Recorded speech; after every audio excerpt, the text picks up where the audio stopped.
इन पर तो साथ साथ काम होना है। और कुछ नहीं। दूसरा ये सावधिक आकलन का वो कैसे किया जाएगा, वो प्रश्न वहाँ आया था ना 9वें और 8वें सप्ताह में, क्लियर।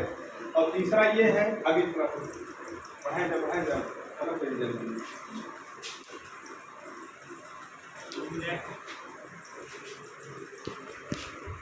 आगे बढ़ाओ। हाँ, ये है कि आकलन के आधार पर बच्चों के साथ बच्चों द्वारा अब तक सीखी गई दक्षताओं पर कार्य। इसका अर्थ ये है कि बच्चों द्वारा अब तक सीखी गई दक्षताओं पर कार्य।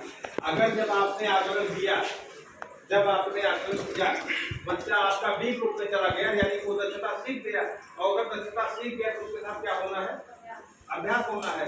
और अगर नहीं सीख पाया है तो उसके साथ क्या होना है, रेमेडियल। वही बात वो कह रहा है, ठीक है। और एक क्वेश्चन उसमें ये था कि कक्षा 2 में सप्ताह 6 के शिक्षण उद्देश्य सप्ताह 19 के शिक्षण उद्देश्य से अलग कैसे है। देखिए, शिक्षण सूत्रों का प्रयोग हम जानते हैं ना, हम लोग कहाँ चलते हैं, सरल से कठिन की ओर। तो जाहिर सी बात है, तो सप्ताह 6 के शिक्षण उद्देश्य होंगे वो सप्ताह 19 के शिक्षण उद्देश्य की अपेक्षा सरल होंगे, यानी कठिनता का स्तर आगे बढ़ता जाएगा, ठीक है। आगे एक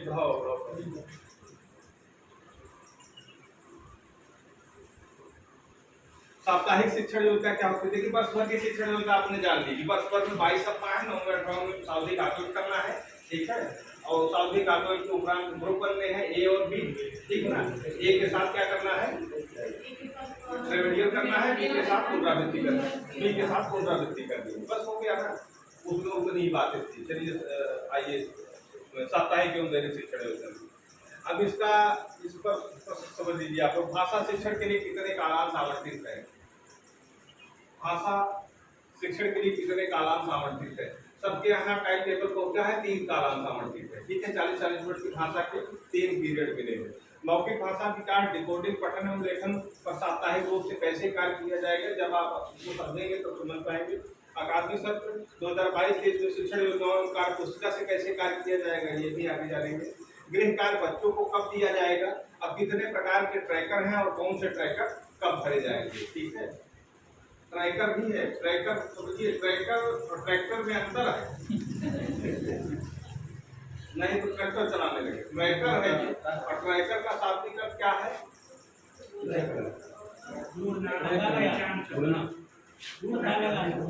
पहचान नहीं करना। ट्रैकर का क्या है, हाँ, निगाह रखना, निगाह रखना, ठीक है। निगाह रखते हैं हम, ट्रैकर के बात मतलब ये निगाह रखना, शब्द करके निगाह, ठीक है। इन सब प्रश्न का उत्तर आगे देखेंगे। भाषा शिक्षण के लिए कितने कालांश आवंटित है, 3 कालांश। देखिए पहले कालांश में मौखिक भाषा विकास पर कार्य होगा। मौखिक भाषा विकास लेखन कार्य सबके साथ जुड़ा रहेगा। पहले कालांश में मौखिक भाषा पर, दूसरे कालांश में डिकोडिंग पर, और तीसरे कालांश में पठन पर, लेकिन लेखन तीनों के साथ जुड़ा रहेगा।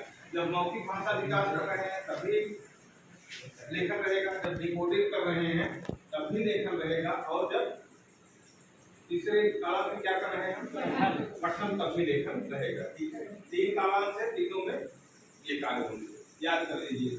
आगे चले, देखिए कालांश एक वही फैलाया, कालांश मौखिक भाषा विकास पर दिन पहले कालांश पर कार्य करना है, ठीक है। और कालांश 2 में प्रतिदिन दूसरे कालांश पर डिकोडिंग और संबंधित लेखन संबंधी कार्य करना है। और क्योंकि ये साप्ताहिक शिक्षण योजना है, सप्ताह भर में क्या किया जाना है, तो सप्ताह के 4 दिनों में, प्रथम 4 दिन में 1 2 3 4 दिन में 3 शिक्षण योजना पढ़ाई जानी है। क्या होना है, 3 शिक्षण योजना 4 दिन में पढ़ाई जानी है।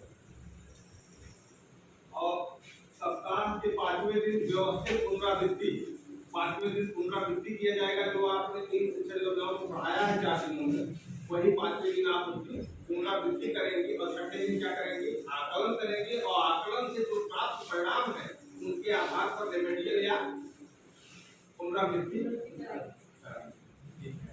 वो